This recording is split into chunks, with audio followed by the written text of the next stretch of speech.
Hey guys, it's Stack here and welcome back to a brand new FIFA 20 video. Today's video I'm going to be showing you the best formation to use now that this recent patch has pretty much destroyed most of what everyone was using before. I had no idea that the patch came out, and then all of a sudden FUT Champions had already started, so I went into FUT Champions and I had a horrific start. I was changing from all my old formations, I was trying to go to new ones, I was trying to create new ones, and then in the end I finally tweaked the 4-2-3-1 to get a formation where I'm not leaking as many goals, and I managed to just hold out to get Elite 3, but it was a grind. So as you can see, I've got a few formations here and most of them are now redundant. The 4-2-3-1 in the ultra attacking and the 4-4-2 I now no longer use at all, but this one right here is how I stop conceding so many goals. I've never used drop back until now, but it actually works so long as you've got the 4-2-3-1 drop back, the 4 width and the 3 depth. And it is this 3 depth that is absolutely crucial. This is the most vital part of this formation. I would only recommend going into it if you've got the lead or you're against an opponent that is just dribbling past you with ease. And this 3 depth, combine that with the overload ball side tactic, and all your team's going to drop back and basically clump up wherever your opponent is with the ball. If he's out wide, then they'll push to that side. If he's in the central, he's going to block it up, so it's going to be hard to get through. This fast build up on the offensive style will also give you chances to counter, as every time you get the ball your team will push up. So I'm going to put my width on 5, the players in the box to 4, and then 2-2, which is normal for corners and free kicks, and it's basically just going to get all my team forward quickly on the counter attack. Now if I'm desperate for a goal, if I'm not able to score, obviously before I went to the 4-4-2 to get a goal, before that I was in the 4-1-2-1-2, but this formation still is probably the best to score when I'm struggling to actually get one past an opponent, and for some reason everything's reset. But here, so I would have balanced 5 on the width, 4 depth, then I'd have fast build up or long ball, depending on whether you've got a fast striker if you've got long ball, or fast build up if you've got a few like pacey wingers, and then you want 3 players in the box, 2-2 as usual. So another part which I've tweaked as well is the player instructions. So with the 4-2-3-1, the defensive one, you're going to have your left back and right back.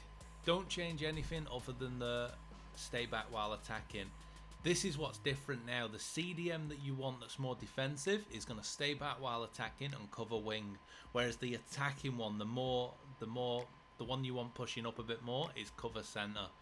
The 3 cams, it's up to you. I leave them normal, but you can tell them to get in behind and stay forward, and then your striker is getting behind. That's it. Whereas if you're pushing for that goal, you pretty much want all your players running forward. So my wing back stay back while attacking, my Kante is cover centre, stay back while attacking, as well as my Firmino. But then my Butragueno I leave on nothing. Neymar, it's up to you. You can put him on stay forward and free roam if you want. I actually leave him on nothing. I don't know if it's his work rate, but he just sort of pushes. He's always in the right spot anyway. And then my 2 strikers, hopefully you've got fast strikers. Both of these guys are going to be on get in behind and stay forward. Basically you want them to sit on the defender and make any counter attack run that you've basically getting available. So in the clips of the games you're about to see, you'll notice my Daniel James, who is either a right striker or a central cam position. If he's in that left forward position, that's actually the 4-1-2-1-2 that I'm playing in. And then like now, if you can see him out wide, he's already in the 4-2-3-1. If I get an opponent that seems to dribble, that's very hard to tackle, I'm going to stick it in that 4-2-3-1 and try and counter him as much as I can. But that's not saying I just sit back the whole game. It's more so I'm constantly in my opponent's half. I have less chances because I do have less players pushing forwards other than my main 4 attackers. As you can see there is quite a gap to Firmino and Kante. But it does mean my team is ready for when I lose the ball, which is one thing I do really like about it. I've never really used drop back because it sort of made all my players come back, and that's not what I wanted. Whereas this one right here, even though my 3 cams are all unbalanced, untouched, They do stay forward, which is why you don't really need to put get forward or stay forward and that on them as actual instructions. They do sort of do it by themselves. And you'll see in the games where Neymar scores, he is always out in a wide position or cutting inside from the box. And that's why if you play the 4-1-2-1-2, if you have the exact same setup as me, I have my Neymar on nothing. I don't change anything about him, mainly because you just don't have to. He sort of pushes out into a wide position, which I'm completely fine with, because it means Daniel James sort of pushes a little bit wider on the right hand side. Neymar always pushes to the left, and then Greenwood works in the middle, and I can get my easy goals that way. This formation, that being the 4-2-3-1, is mainly the only formation you need to use. I can use it for counter-attacking, I can use it for getting goals, and I can use it for holding leads, which I really like. So most of these game clips, like right now, are in the 4-2-3-1. It's only when I'm losing that I go to the 4-1-2-1-2 to actually get a goal.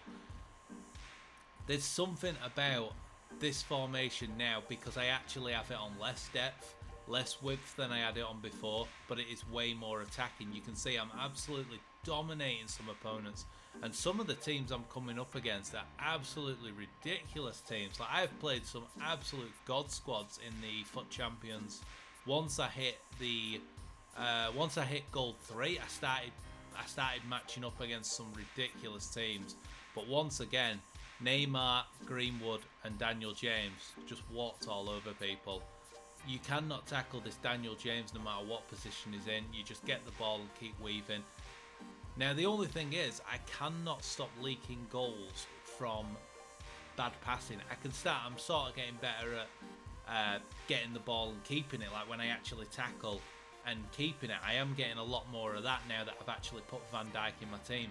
But what is getting me is, you'll notice in some of the clips, it gets very juddery. There's nothing wrong with my internet. You know, I'm on NBN. I've got 50 download, 25 upload or whatever. But the connection is just horrific. There is button delay, and it seems the only way to actually beat that is a formation where you've got players staying back so that you can get the counter for when you lose the ball.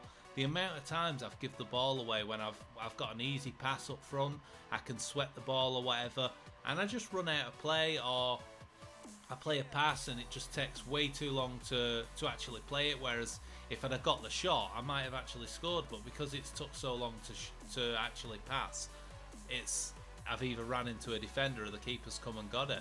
So, I mean, I don't know what's going on with the game. EA are just, they're ruining this game right now. It's so pathetic. Like this game that I'm in right now, it was so bad, the connection, there was so much delay. I literally could not get past his players. I was tackling him and he just kept getting the ball back, and he had a normal Lacazette that ended up scoring 5 goals against me, or scored 4 goals against me. The only reason I won this game was because when the connection was smooth, I was able to push through and score a goal. But the amount of goals he actually got, where I had a defender in the right position, I had a defender trying to tackle him, but they just don't stick a foot in when I'm pressing. I'll be changing player, I can't get the right defender that I want, or I'm that mad trying to spam to get the right defender. I'll be trying to spam to get Van Dijk, and it keeps gives me Kante in CDM. That's all good on the last few FIFAs when you control the CDM and let the bots do what they want.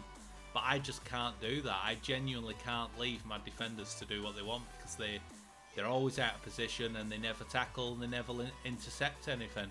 So I have to take control of a centre back, and when there's lag or button delay, you're simply not going to get the ball off them.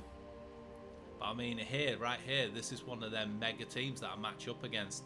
Team of the year Kante, team of the year Mbappe. And I mean, that was one of his only shots of the first half right there. He just got the ball with Mbappe, shot 3 bars of power, and somehow lobbed my keeper as if it was a chip shot. But I spent the entire game absolutely pumping him. I managed to get the 4-1 win and secure that elite finish. I'm so happy that I actually managed to get elite, considering how bad this I started. I'm pretty sure I got in the first 8 games, I think I only won 3. But yeah, obviously this formation might not work for you. Adjust it if you have to. Maybe set up an attacking and a defensive version to suit you. But I really do hope it works for you. That's going to be it for this video, guys. Really hope you enjoyed it. Please give it a thumbs up if you did, and also make sure to subscribe if you're new. I will be posting more FIFA 20 videos soon. But for now, I'm out.